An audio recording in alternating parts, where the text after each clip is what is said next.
Topan yang disertai hujan deras masih mengancam warga di wilayah Cina bagian tengah dan evakuasi darurat terus dilakukan setelah jumlah korban tewas bertambah hingga mencapai 51 orang per hari ini. Jutaan orang terkena dampak banjir di Provinsi Henan. Mereka terjebak selama berhari-hari tanpa makanan segar maupun air bersih. Jalan-jalan hancur sehingga sulit untuk diterobos dan seluruh area tertutup lumpur tebal. Jumlah korban tewas diperkirakan akan meningkat dan menambah penderitaan warga. Topan Infa diperkirakan akan membawa hujan lebat lebih lanjut ke beberapa bagian Henan dalam beberapa hari mendatang. Demikian menurut media pemerintah. Sementara di kota Zhengzhou yang paling parah dilanda banjir, tim bantuan terus memompa air berlumpur dari terowongan termasuk dari kereta bawah tanah di mana setidaknya 12 orang tewas akibat tenggelam. Para korban tewas terjebak di dalam kereta karena kapasitas curah hujan selama 1 tahun turun hanya dalam 3 hari. Semalam, hujan lebat membuat banjir meluas ke Xinjiang di bagian utara dan daerah sekitarnya di mana sebagian besar lahan pertanian terendam dan kota terisolir saat sungai Wei meluap. Topan Infa mungkin akan bergerak ke wilayah Cina Timur dan membawa curah hujan yang sangat deras dalam waktu yang lama. Demikian menurut Pusat Meteorologi Nasional.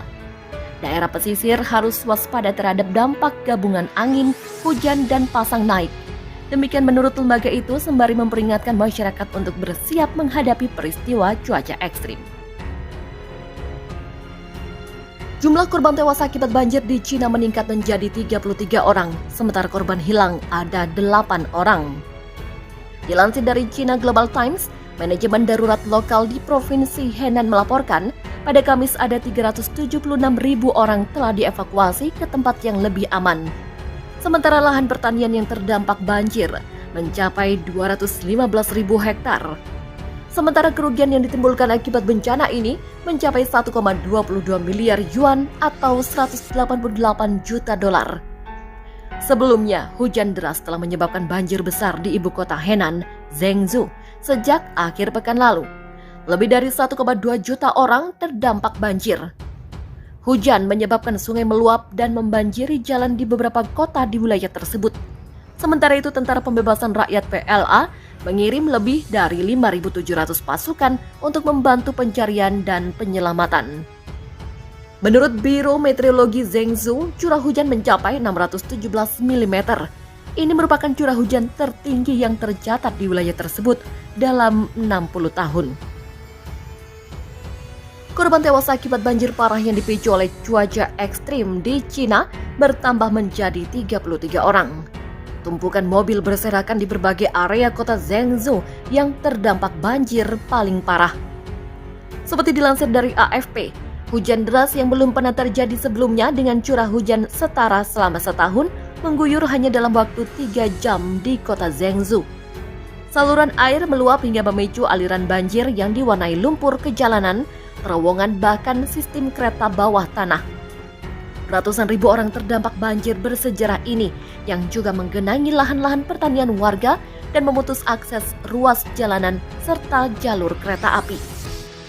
Situasi mengerikan terjadi di sistem kereta bawah tanah kota Zhengzhou di mana ketinggian air naik dengan cepat pada jam-jam sibuk Selasa waktu setempat dari setinggi pergelangan kaki hingga mencapai setinggi leher orang dewasa. Belasan orang dilaporkan tewas sebelum para petugas penyelamat berhasil membebaskan mereka dari dalam gerbong yang terendam banjir. Saat banjir mulai surut, timbunan mobil mulai tampak di beberapa area. Warga setempat bersiap untuk menghadapi cuaca buruk lanjutan dengan memindahkan kendaraan-kendaraan ke dataran yang lebih tinggi dan beberapa memilih untuk mengungsi ke kota lainnya. Truk-truk memompa genangan air berlumpur dari sejumlah terowongan bawah tanah. Pakar meteorologi merilis peringatan hujan merah yang memperingatkan bahwa tanah longsor dan banjir masih mengancam. Banjir musiman tergolong sering terjadi di Cina, namun para ilmuwan setempat menyebut perubahan iklim memicu pola cuaca yang semakin ekstrim. Para pakar setempat menyebut bahwa cuaca ekstrim di Zhengzhou terjadi dengan frekuensi dan intensitas yang meningkat akibat perubahan iklim. Pihak berwenang Cina melaporkan jumlah korban tewas atau hilang akibat banjir yang terjadi di Sungai Yangtze hingga Jumat mencapai 144 orang. Banjir kali ini merupakan yang kedua yang terjadi tahun ini setelah beberapa hari terakhir di kawasan tengah dan selatan Cina diguyur hujan deras. Curah hujan tinggi dalam 12 hari terakhir juga turut meningkatkan status Sungai Yangtze menjadi biru atau tingkat terendah pada Kamis.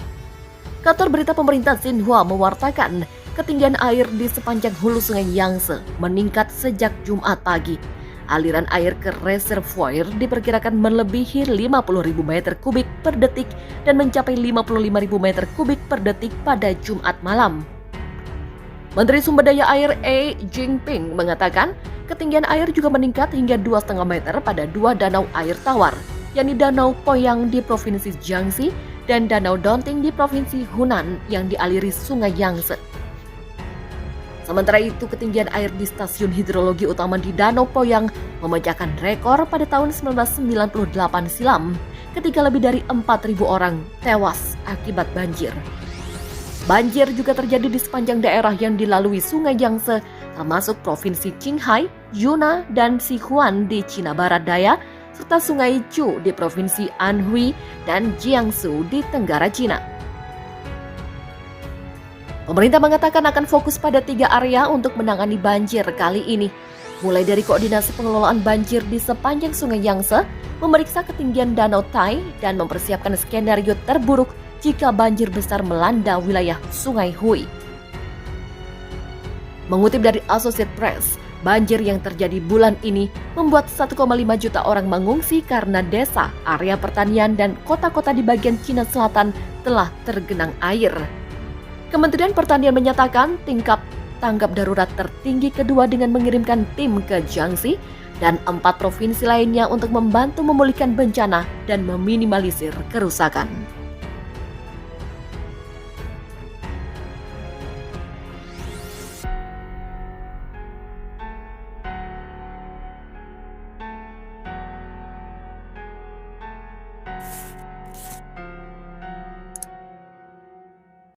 Topan yang disertai hujan deras masih mengancam warga di wilayah Cina bagian tengah dan evakuasi darurat